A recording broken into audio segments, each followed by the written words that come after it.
Hello friends, welcome you all on the YouTube channel of SARTHAK tutorials. Today, moving ahead with BCom semester 3, and for economics, we have already done the types of economic system and its characteristics of capitalism. We have discussed budget as well. Today, the most important answer from that same first module. Yes, પહેલા મોડ્યુલમાંથી હજી એક important answer એટલે કે India's three layer federal system. બહુ જ અગત્યનો answer છે. વખતો વખત યુનિવર્સિટીના પેપરમાં તમને India's three layer federal system પૂછાતો હોય છે. શરૂઆત કરતા પહેલા એક બહુ મોટો આન્સર છે. 15 માર્ક્સમાં જનરલી આ પૂછાતો હોય છે અને એનો વેઇટેજ બહુ જ ઇમ્પોર્ટન્ટ છે. ફ્રેન્ડ્સ, ઇન્ડિયાની જો થ્રી લેયર ફેડરલ સિસ્ટમની વાત કરીએ તો ત્રણ ભાગમાં આખી ઇન્ડિયાની જે ફેડરલ સિસ્ટમ છે, યુનિટરી સિસ્ટમ નથી, ફેડરલ સિસ્ટમ છે જેનામાં બધા જ અલગ અલગ ઇન્ડિવિડ્યુઅલ બધાને રિસ્પોન્સિબિલિટીઝ આપવામાં આવી છે. રિસ્પોન્સિબિલિટી સાથે સાથે ફાઇનાન્સ આપવામાં આવ્યું છે. તો ત્રણ મેઇન પાર્ટ પડે છે. સૌથી પહેલું આવે છે the topmost level, that is central government. એના પછી આવે ઇન્ડિવિડ્યુઅલ સ્ટેટ ગવર્નમેન્ટ, અને સ્ટેટ ગવર્નમેન્ટ પછી આવે લોકલ સેલ્ફ ગવર્નમેન્ટ, જેનામાં આપણે નગરપાલિકા છે, મ્યુનિસિપાલિટીઝ છે, બરાબર, એ બધું આવે લોકલ સેલ્ફ ગવર્નમેન્ટ. તો આને થ્રી લેવલ ફેડરલ સિસ્ટમ કહેવાય ફ્રેન્ડ્સ. આ તમે ઇન્ટ્રોડક્શનમાં લખશો કે ઇન્ડિયા જેવી વાસ્ટ પોપ્યુલેશનમાં સેન્ટ્રલાઇઝ્ડ સિસ્ટમ છે ને એ પોસિબલ નથી. You have to divide the responsibilities, you have to divide the functions. કારણ કે સેન્ટ્રલ ગવર્નમેન્ટ એક યુનિટરી સ્ટ્રક્ચર હોય તો આખા દેશનો કેવી રીતે ખ્યાલ રાખી શકશે? સો ફોર ધેટ પર્પઝ આટલી આખા પોપ્યુલેશનના પ્રોબ્લેમ્સને ડીલ કરવા માટે, એમના ડેવલપમેન્ટને જોવા માટે there is three layer system in India, comprises of mainly, so the first have a central government, second have a state government, and third have a local self government. Introduction part માં જ આગળ લખશું કે આનામાં in context to central government and state government, there is allocation of functions, allocation of financial resources. કારણ કે જો friends, ધારો કે સ્ટેટ ગવર્નમેન્ટને કઈ રિસ્પોન્સિબિલિટી આપી હોય કે ભાઈ આ ડેવલપમેન્ટનું કામ કરવાનું છે, તો એને ફંડ્સ રિક્વાયર્ડ હોય. રૂપિયા તો જોશે ને, રૂપિયા વગર સ્ટેટ ગવર્નમેન્ટ શું કરી શકશે?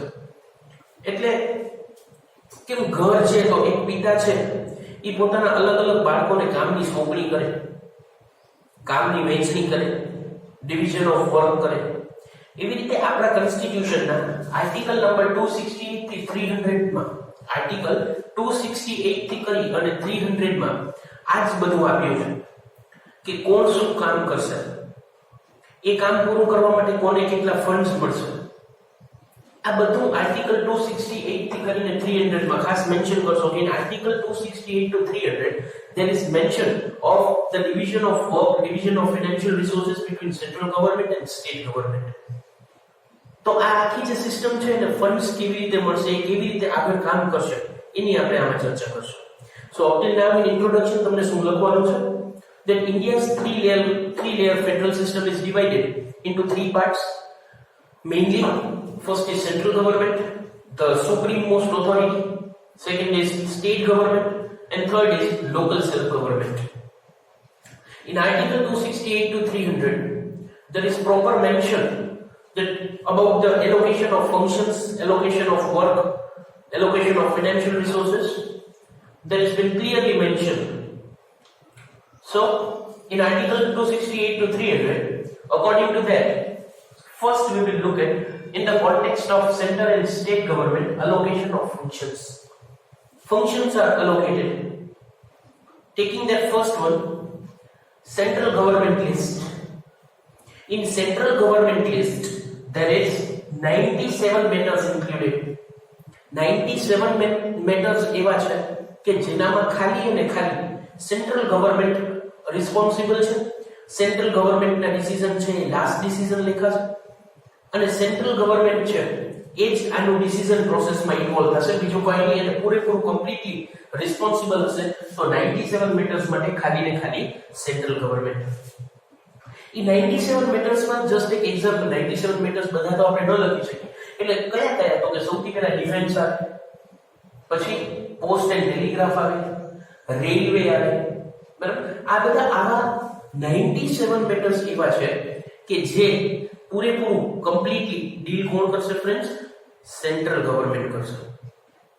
એવી જ રીતે સ્ટેટ ગવર્નમેન્ટનું એક લિસ્ટ છે, એનામાં 66 મેટર્સ છે. આ 66 મેટર્સ એવા છે કે જેનામાં કમ્પ્લીટલી બધી રિસ્પોન્સિબિલિટી છે, બધી ડિસિઝન મેકિંગ ઓથોરિટી છે. That complete decision making authority lies in the hands of state government, and such 66 matters include law and order, police, justice, etc. બરાબર. તો આવા 66 મેટર્સ છે ફ્રેન્ડ્સ કે જેનામાં ડિસિઝન મેકિંગ ઓથોરિટી કે રિસ્પોન્સિબિલિટી છે એ completely કોના હેન્ડ્સમાં છે? State government. થર્ડ આવે કોન્કરન્ટ લિસ્ટ. કોન્કરન્ટ લિસ્ટ એટલે કે એવા મેટર્સ જેનામાં સેન્ટ્રલ ગવર્નમેન્ટ અને સ્ટેટ ગવર્નમેન્ટ એ બંને ભેગા થઈને કામ કરે, એ બંને જોઈન્ટલી રિસ્પોન્સિબલ હોય, એ બંને ભેગા થઈને ડિસિઝન ઓથોરિટી છે. એવા કેટલા મેટર્સ છે ફ્રેન્ડ્સ? 47 મેટર્સ. અને એ કયા એવા અમુક ટોપિક્સ છે, અમુક મેટર્સ જેનામાં ઇન્ડસ્ટ્રીયલ ડિસ્પ્યુટ્સ છે, જેનામાં સોશિયલ પ્લાનિંગ છે. આ બધા ફ્રેન્ડ્સ એવા મેટર્સ છે કે જેનામાં જોઈન્ટલી સ્ટેટ ગવર્નમેન્ટ અને સેન્ટ્રલ ગવર્નમેન્ટ બંને ભેગા થઈ અને ડિસિઝન્સ લેતા હોય છે. તો અત્યારે આપણે સૌથી ફર્સ્ટ જોયું શું? તો કે allocation of functions. Allocation of functions માં શું જોયું આપણે ફ્રેન્ડ્સ? સેન્ટ્રલ ગવર્નમેન્ટ પર 97 મેટર્સ, સ્ટેટ ગવર્નમેન્ટ પર 66 મેટર્સ અને કોન્કરન્ટ લિસ્ટ એટલે કે સ્ટેટ ગવર્નમેન્ટ અને ભેગા થઈને જે કામ કરે એ કેટલા છે? 47 મેટર્સ. હવે આપણે ફ્રેન્ડ્સ નેક્સ્ટ આપણે જોઈએ છે કે આ ફંક્શન્સ ફૂલફિલ કરવા માટે ગવર્નમેન્ટે એલોકેશન ઓફ ફાઇનાન્સ રાખી છે કે કેવી રીતે ફાઇનાન્સ આ લોકોને આપશે, કયા ટેક્સ છે એ કઈ ગવર્નમેન્ટ લેશે શું પૂરું કરવા માટે, એ આપણે જોઈએ ફ્રેન્ડ્સ. તો ફ્રેન્ડ્સ આપણે અત્યાર સુધી આર્ટિકલ 268 થી કરીને 300 ની વચ્ચે જે મેટર્સ કોન્સ્ટિટ્યુશનમાં આપેલી હતી કે અલોકેશન ઓફ ફંક્શન્સ કે કોણે કયું ફંક્શન્સ કરવાનું છે, અલગ અલગ મેટર્સ આપણે જોયા. ફાઇન, સેન્ટ્રલ ગવર્નમેન્ટ પાસે આટલા મેટર્સ છે, સ્ટેટ પાસે આટલા છે અને બંને ભેગા એટલે કે કોણ કરે છે, કોન્કરન્ટ લિસ્ટ કેટલો છે. ફ્રેન્ડ્સ એ બધા ફંક્શન્સ તો છે, એ તો બધાએ ફૂલફિલ કરવાના છે પોતાની રિસ્પોન્સિબિલિટીઝ. પણ એ રિસ્પોન્સિબિલિટી ફૂલફિલ કરવા માટે ફ્રેન્ડ્સ આજે ધારો કે રૂપિયા જોઈશે, આપણે ધારો કે છે ફોર એક્ઝામ્પલ રૂપિયા જોઈશે, મની જોઈશે.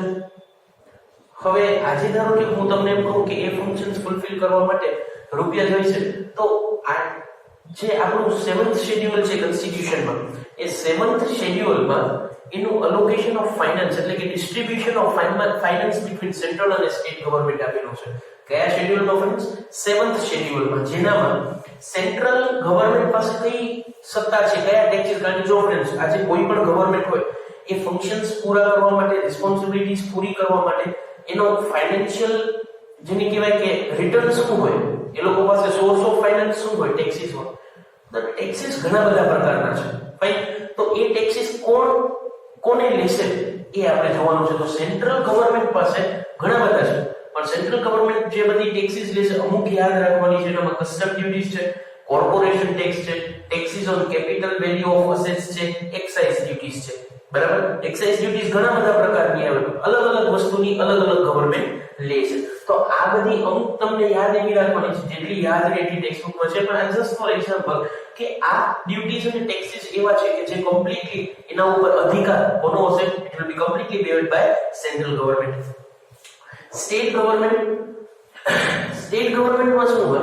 તો કે એ લોકો પાસે કઈ એવી જેને કહેવાય કે રિસોર્સ છે કે જે પોતાના જે પાસે મેટર્સ છે એ રિસ્પોન્સિબિલિટી સોલ્વ કરવા માટે ક્યાંથી રૂપિયા એ લોકો મેળવશે?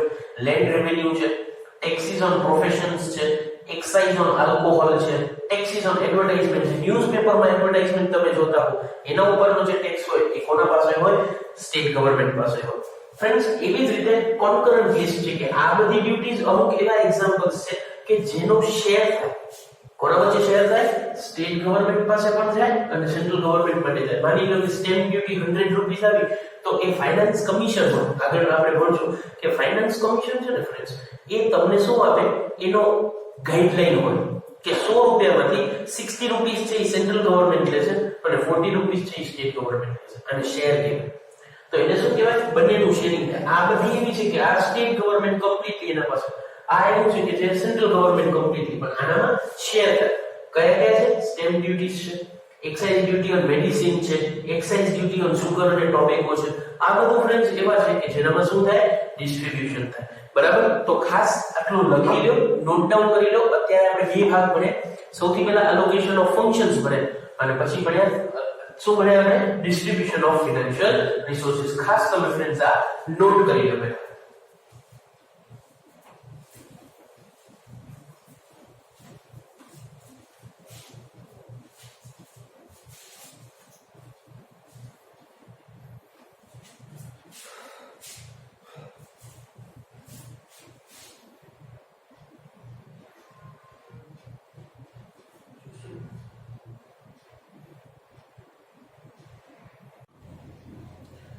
તો ફ્રેન્ડ્સ અત્યાર સુધી આપણે જો વાત કરીએ તો શું ભણ્યા? તો કે આખું ઇન્ડિયાનું જે 3 લેયર ફેડરલ સિસ્ટમ છે ફ્રેન્ડ્સ, એ 3 પાર્ટમાં ડિવાઇડેડ છે: સેન્ટ્રલ ગવર્નમેન્ટ, સ્ટેટ ગવર્નમેન્ટ અને લોકલ સેલ્ફ ગવર્નમેન્ટ. સૌથી પહેલા આપણે આર્ટિકલ 268 થી કરીને 300 ની વચ્ચે જે આપેલો છે એલોકેશન ઓફ ફંક્શન્સ, એ ભણ્યા.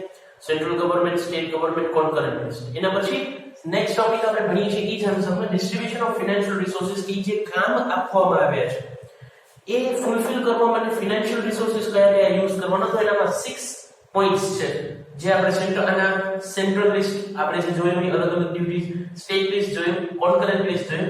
નેક્સ્ટ આવે છે ગ્રાન્ટિંગ એડ્સ. ફ્રેન્ડ્સ બે ગ્રાન્ટિંગ એડ્સ હોય, એક હોય સ્પેસિફિક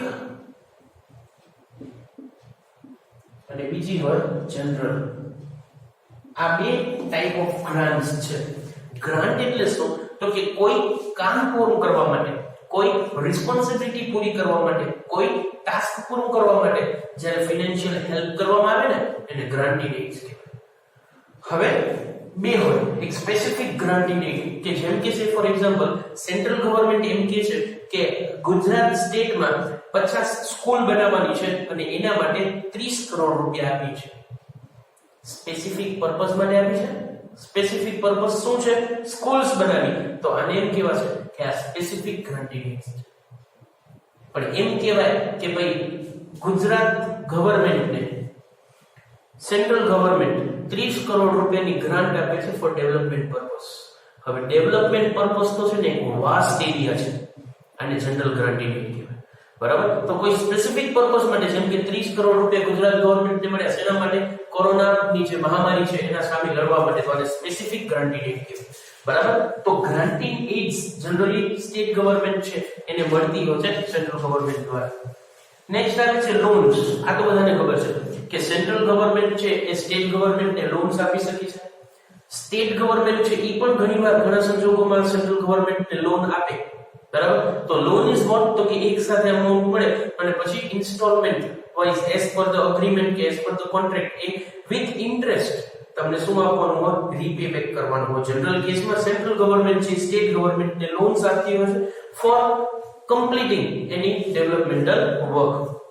અને પછી most important provision of finance commission.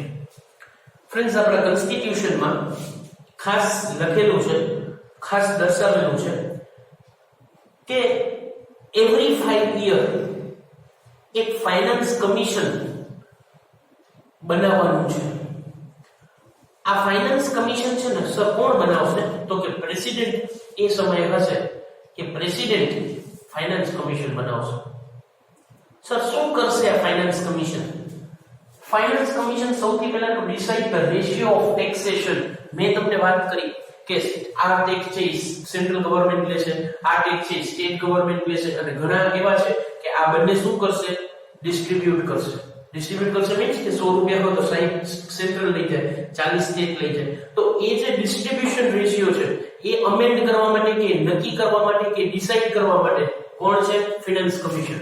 Finance commission every 5 years frame થાય છે અને that is being appointed by whom? President of the country. Second function શું? તો decide the matter of granting aids. કેટલી રકમની? હવે છે ને ફ્રેન્ડ્સ એમાં લિમિટ હોય કે સેન્ટ્રલ ગવર્નમેન્ટ છે એ અમુક હદની રકમ સુધી જ એક યર દરમિયાન બરાબર ગ્રાન્ટિંગ એડ આપી શકે. સ્પેસિફિક ગ્રાન્ટ કેટલી આપી શકે, જનરલ ગ્રાન્ટ કેટલી આપી શકે, તો આ બધું ડિસાઇડ કોણ કરે? જે finance commission president of country દ્વારા જે નિમવામાં આવ્યો હોય, જે ફ્રેમ કરવામાં આવ્યો હોય, that has been decided by them. And third, to make changes in the agreement. અત્યારે એક પોલિસી ચાલે છે. Currently the policy is such that from 100 rupees the division is of 60 and 40, 60 to central government, 40 to state government. But if there is a requirement of changes in that agreement, then it can be done by whom? It can be done by finance commission framed by president of the country in every 5 years. Fine. હવે friends આ આપણે point ભણ્યા કે 6 point છે જેનો provision of finance commission છે. કન્ક્લુઝનમાં આપણે એ mention કરવાનું છે ફ્રેન્ડ્સ કે એવું જોવા આવ્યું છે, એવું જોવા મળ્યું છે કે સ્ટેટ ગવર્નમેન્ટનો ડિપેન્ડન્સ છે ને એ સેન્ટ્રલ ગવર્નમેન્ટ ઉપર બહુ જ વધુ છે. The dependence of state government on central government is on a very large scale. અમુક સ્ટેટ્સ કહો કે ફર્સ્ટ 5 યર પ્લાન છે ને, ફર્સ્ટ 5 યર પ્લાન એનામાં સ્ટેટ ગવર્નમેન્ટને સેન્ટ્રલ ગવર્નમેન્ટે કેટલા રૂપિયા આપ્યા હતા? ₹280 crores પર યર. પેલા ફર્સ્ટ 5 યર પ્લાનમાં સ્ટેટ ગવર્નમેન્ટને પર યર સેન્ટ્રલ ગવર્નમેન્ટે ₹280 crore આપ્યા હતા પર યર. 7th 5 year plan ની વાત કરું ને, 7th 5 year plan ની, તો per year ₹21,000 crore per year. 7મા પંચવર્ષીય યોજના દરમિયાન દર વર્ષે સ્ટેટ ગવર્નમેન્ટને સેન્ટ્રલ ગવર્નમેન્ટે એક વર્ષ પર યર ₹21,000 કરોડ રૂપિયા આપે છે. એટલે તમે આ ફિગર ઉપરથી એ ખબર પડે છે કે કેટલી ડિપેન્ડન્સી સ્ટેટ ગવર્નમેન્ટની સેન્ટ્રલ ગવર્નમેન્ટ ઉપર વધે છે. આંકડાકીય રીતે આપણે જોઈએ ને સ્ટેટિસ્ટિકલી તો સ્ટેટ ગવર્નમેન્ટના જે ટોટલ એક્સપેન્ડિચર હતા ને, સ્ટેટ ગવર્નમેન્ટના total expenditure first 5 year plan પ્રમાણે, ફર્સ્ટ 5 યર પ્લાનમાં સ્ટેટ ગવર્નમેન્ટનો જેટલો યરલી એક્સપેન્સ હતો ને એનામાંથી 35% તો કોણ? સેન્ટ્રલ ગવર્નમેન્ટ ભોગવતું. ગવર્નમેન્ટના સ્ટેટ ગવર્નમેન્ટના જે ખર્ચા હોય ને ફ્રેન્ડ્સ એ સેન્ટ્રલ ગવર્નમેન્ટ બિયર કરતો. કેટલા ટકા? 35. એટલે કે ધારો કે સ્ટેટ ગવર્નમેન્ટ ફર્સ્ટ 5 યર પ્લાનની વાત કરું છું કે ધારો કે સ્ટેટ ગવર્નમેન્ટને 100 રૂપીસ ખર્ચો આવે ને તેમાં 35 રૂપીસ તો સેન્ટ્રલ ગવર્નમેન્ટ બેર કરતો. અને અત્યારની કરંટ સિચ્યુએશનની વાત કરું ને ફ્રેન્ડ્સ તો ટોટલ સ્ટેટના એક્સપેન્ડિચરમાંથી 46% સેન્ટ્રલ ગવર્નમેન્ટ બેર કરે છે. Now this clearly shows કે આ ફેડરલ સિસ્ટમ છે ભલે પણ state government is heavily depending on central government. This is the conclusion that we will write. So as of now the whole answer કેવી રીતે frame out કર્યો છે? whole answer એવી રીતે ફ્રેમ આઉટ કર્યો છે કે there is 3 layer system. Quick recap લઈ લઈએ કે 3 લેયર સિસ્ટમ છે જેનામાં સૌથી ફર્સ્ટ સેન્ટ્રલ ગવર્નમેન્ટ, ત્રિસ્તરીય રચના કહેવાય આને. Central government, state government, concurrent local self government. Central government, state government અને લોકલ સેલ્ફ ગવર્નમેન્ટ. આર્ટિકલ 268 થી 300 ની વચ્ચે ફંક્શન્સ અને ફાઇનાન્શિયલ રિસોર્સિસ નું ડિસ્ટ્રીબ્યુશન આપ્યું છે. સૌથી પહેલા એલોકેશન ઓફ ફંક્શન્સ, તો એનામાં સૌથી પહેલા આવે central list 97 matters, state list matters for 66 matters અને કોન્કરન્ટ લિસ્ટ. સેન્ટ્રલ લિસ્ટ એટલે શું થાય કે જેનામાં બધે જ બધું કામ કોણ કરે છે? Central government. સ્ટેટ લિસ્ટમાં શું આવે કે એ જેટલા કામ છે એ બધા સ્ટેટ ગવર્નમેન્ટ. અને કોન્કરન્ટ એટલે કે બંને ભેગા થઈને રિસ્પોન્સિબલ. પણ એનામાં ફાઇનલ ઓથોરિટી કે સુપ્રીમ પાવર તે એ તો કોનો હશે? સુપ્રીમ પાવર કોનો હોય? સેન્ટ્રલ ગવર્નમેન્ટનો થશે. પછી આવે છે distribution of financial resources. Distribution of financial resources માં આપણે 6 પોઈન્ટ્સ મેન્શન કરવાના છે કે જેનામાં સૌથી પહેલું આવે સેન્ટ્રલ લિસ્ટ. મેં તમને વાત કરી હતી કે અમુક તમને 5 ટેક્સ લખવાના છે કે આ બધા ટેક્સ છે એ બધા કોણ? સેન્ટ્રલ ગવર્નમેન્ટ બેર કરે. પછી આવે સ્ટેટ લિસ્ટ, તો આ બધા જે ટેક્સ છે એ કોણ લે? એના ઉપર અધિકાર રાઈટ કોનો છે? સ્ટેટ લિસ્ટનો, સ્ટેટ ગવર્નમેન્ટનો. અને કોન્કરન્ટ એટલે કે બંને ભેગા થઈને લે. પછી 4th પોઈન્ટ ગ્રાન્ટીનેટ્સ, તો એમાં 2 ગ્રાન્ટ લખવાની છે, સ્પેસિફિક પર્પસ માટેની ગ્રાન્ટ અને જનરલ માટેની ગ્રાન્ટ.